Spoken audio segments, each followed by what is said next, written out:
আসসালামু আলাইকুম ওয়া রাহমাতুল্লাহি ওয়া বারাকাতুহু। ইন্নাল হামদালিল্লাহি ওয়াহদা ওয়াসসালাতু ওয়াসসালামু আলা মান লা নাবিয়্যা বা'দা আম্মা বা'দ। কাছে এবং দূরে, দেশে এবং প্রবাসে যে যেখান থেকে আমাদের এই কথাগুলো শুনছেন, সকলকে প্রাণ থেকে জানাই মোবারক। সম্মানিত দর্শক মণ্ডলী, আজকে আলোচনা করব ঈদুল আযহা তথা কুরবানির ঈদের দিনের আমল সমূহ।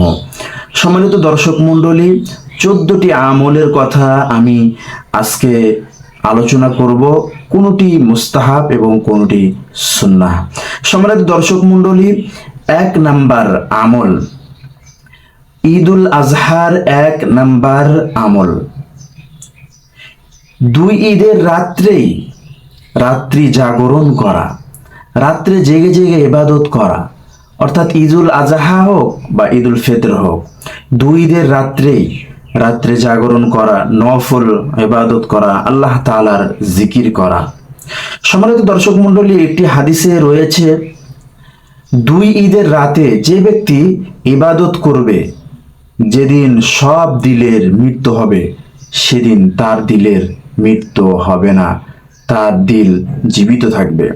সম্মানিত দর্শক মণ্ডলী, যদিও হাদিসটি জয়ীফ হয়, এরপরও আমল করা যেতে পারে।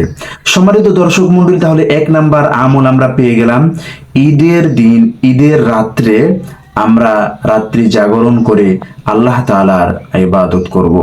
সম্মানিত দর্শক মণ্ডলী, 2 নাম্বার, ঈদের দিনের 2 নাম্বার আমল হচ্ছে ঘুম থেকে তাড়াতাড়ি ওঠা। আমরা ঘুম থেকে উঠতে দেরি করে ফেলি। আমরা ঘুম থেকে তাড়াতাড়ি ভোরবেলা ঘুম থেকে আমরা উঠে যাব। সম্মানিত দর্শক মণ্ডলী, 3 নাম্বার, ঈদের দিনের 3 নাম্বার আমল হচ্ছে মিসওয়াক করা। মিসওয়াক থেকে আমরা অনেকেই এখন অনেক দূরে আমরা বিরাজ করি। যদিও ইসলাম এটিকে নিষেধ করে না, কিন্তু অবশ্যই জেনে রাখতে হবে বিশ্বনবী মিসওয়াক করেছেন এবং মিসওয়াকের গুরুত্ব ইসলামে অনেক অনেক অনেক বেশি। সম্মানিত দর্শক মণ্ডলী, 4 নাম্বার, ঈদের দিনে গোসল করা। এটি অনেকে সুন্নত মনে করেছেন, বিশেষ করে সাইদ ইবনুল মুসাইয়িব রাহমাতুল্লাহি আলাইহি তিনি এটিকে সুন্নাহ বলেছেন। সম্মানিত দর্শক মণ্ডলী, যেহেতু ঈদের দিনে অনেক গ্যাদারিং হয়, অনেক মানুষের সমাগমন হয়, এই জন্য একত্রে অনেক মানুষ হওয়ার কারণে যদি শরীরে দুর্গন্ধ থাকে তাহলে মানুষের কষ্ট হবে। সম্মানিত দর্শক মণ্ডলী, এই জন্য ঈদের দিনে সকাল সকাল গোসল করা। সম্মানিত দর্শক মণ্ডলী, 5 নাম্বার হচ্ছে উত্তম পোশাক পরিধান করা। আপনার যদি নতুন পোশাক থাকে তাহলে আপনি সেটি পরিধান করবেন, আর যদি আপনার নতুন পোশাক না থাকে তাহলে আপনার পোশাকের মধ্য থেকে যেটি সবচাইতে ভালো সেটিকে আপনি সুন্দর করে পরিপাটি করে আপনি সেটি পরিধান করবেন। সম্মানিত দর্শক মণ্ডলী, 6 নাম্বার হচ্ছে সাজগোজ করা। সম্মানিত দর্শক মণ্ডলী, অবশ্যই সাজগোজ আমরা করব ঈদের দিনে। যেমন আমরা সুন্দর পোশাক পরব, আমাদের টুপিটিও সুন্দর হতে হবে, আমরা দাড়িগুলো সুন্দর করে চিরুনি দিয়ে আঁচড়িব, এরপর মাথায় তেল লাগাবো, সাজসজ্জা হয়ে তারপর আমরা ঈদগাহে যাব। সম্মানিত দর্শক মণ্ডলী, 7 নাম্বার হচ্ছে খুশবু লাগানো, আতর ব্যবহার করা। সম্মানিত দর্শক মণ্ডলী, এই আতর ব্যবহার করা অনেক বড় একটি সুন্নাহ। বিশ্বনবী সবসময় আতর ব্যবহার করতেন, এই জন্য সাধ্য অনুযায়ী আমরা ঈদের দিন যে যেমন আতর পারি কিনে আমরা সেটি ব্যবহার করব। সম্মানিত দর্শক মণ্ডলী, 8 নাম্বার হচ্ছে না খেয়ে যাওয়া। ঈদের দিন না খেয়ে ঈদগাহে যাওয়া, অর্থাৎ ঈদুল আজহায় না খেয়ে, সকাল থেকে কিছু না খেয়ে ঈদগাহে যাওয়া। সম্মানিত দর্শক মণ্ডলী, না খেয়ে আমরা ঈদগাহে যাব এবং ঈদের নামাজ পড়ে এসে, অনেক হাদিসে রয়েছে যে ঈদের নামাজ পর্যন্ত না খেয়ে থাকা, অনেক হাদিসে রয়েছে হাত্তা ইউদহিয়া, অর্থাৎ কুরবানি করার আগ পর্যন্ত কিছু না খাওয়া। অর্থাৎ কুরবানির দিনে সকালের প্রথম যে খাবারটি হবে সেটি আমাদের কুরবানির পশুর গোশত দিয়ে হওয়া, এটি একটি সুন্নাহ। সম্মানিত দর্শক মণ্ডলী, 9 নাম্বার আমল হচ্ছে ঈদগাহে পায়ে হেঁটে যাওয়া।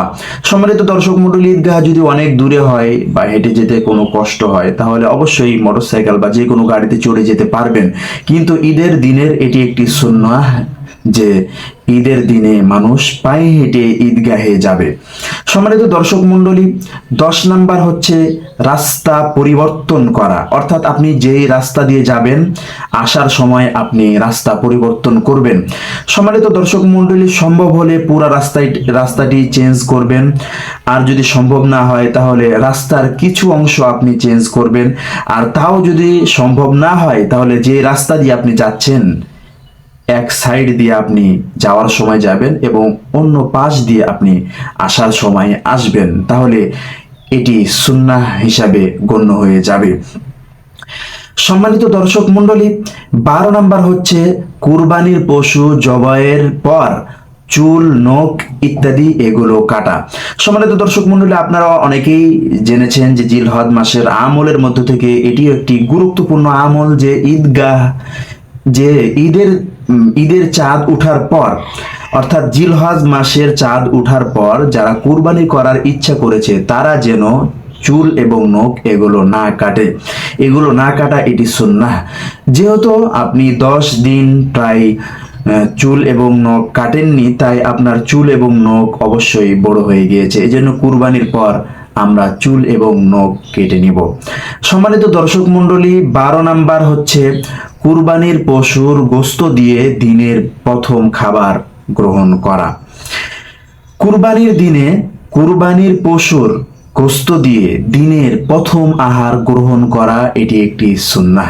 সম্মানিত দর্শক মণ্ডলী, 14 নাম্বার হচ্ছে শুভেচ্ছা বিনিময় করা, অর্থাৎ বেশি বেশি একে অন্যকে শুভেচ্ছা জানানো। সাহাবায়ে কেরাম কিভাবে শুভেচ্ছা জানাতেন? সাহাবায়ে কেরাম একে অন্যের সাথে সাক্ষাতের সময় বলতেন তাকাব্বালাল্লাহু মিন্না ওয়া মিনকুম। সম্মানিত দর্শক মণ্ডলী, আপনারা জানেন যে বিশেষ আমলের পরেই মূলত আমাদের 2 ঈদ হয়ে থাকে, অর্থাৎ যেটি ঈদুল ফিতর, পুরা 1 মাস রোজা রাখার পর আমরা ঈদের জন্য ঈদগাহে যাই এবং আমরা শুভেচ্ছা বিনিময় করি।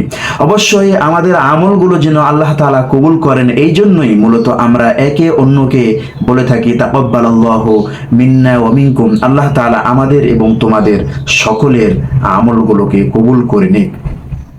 সম্মানিত দর্শক মণ্ডলী, তেমনই ভাবে ঈদুল আজহায় আমরা প্রায় 10 দিন ইবাদতে মশগুল থাকি। 10 দিন ইবাদত করার পর এরপর আল্লাহ তাআলার কাছে শুকরিয়ার জন্য, অর্থাৎ আনন্দ চিত্তে আমরা 2 রাকাত নামাজ ঈদগাহে আমরা উপস্থিত হয়ে পড়ে থাকি। তাই তো আমরা একে অন্যের সাথে যখন সাক্ষাৎ হবে তখন আমরা বলে থাকি তাকাব্বালাল্লাহু মিন্না ওয়া মিনকুম। আল্লাহ তাআলা আমাদের এবং তোমাদের সকলের আমলকে যেন আল্লাহ তাআলা কবুল করে নেয়। সম্মানিত দর্শক মণ্ডলী, এই জন্য বেশি বেশি একে অন্যকে শুভেচ্ছা বিনিময় করুন তাকাব্বালাল্লাহু মিন্না ওয়া মিনকুম বলে। সম্মানিত দর্শক মণ্ডলী, আমাদের দেশে অনেকে ঈদ মোবারক বলে, এটি নিষিদ্ধ নয়, তবে আমরা সাহাবায়ে কেরামের আমল থেকে আমরা শিখে নিব, বেশি বেশি তাকাব্বালাল্লাহু মিন্না ওয়া মিনকুম বলার চেষ্টা করব। সম্মানিত দর্শক মণ্ডলী, ঈদুল আজহার দিনে আমরা যে 14টি আমলের কথা আলোচনা করলাম, আমরা সবাই এই 14টি আমল মেনে চলার চেষ্টা করব এবং প্রত্যেকটি আমলের ভিতরে অবশ্যই আমাদের জন্য সওয়াব তো রয়েছেই। এজন্য আসি আমি, আপনি, আমরা, আপনারা সবাই মিলে ঈদের দিনের আমলগুলোকে আঁকড়ে ধরে আল্লাহ তাআলাকে সন্তুষ্ট করি। সম্মানিত দর্শক মণ্ডলী, এতক্ষণ আমাদের সাথে থাকার জন্য আপনাকে জানাই জাযাকাল্লাহু খাইর। আসসালামু আলাইকুম ওয়া রাহমাতুল্লাহি ওয়া বারাকাতুহু।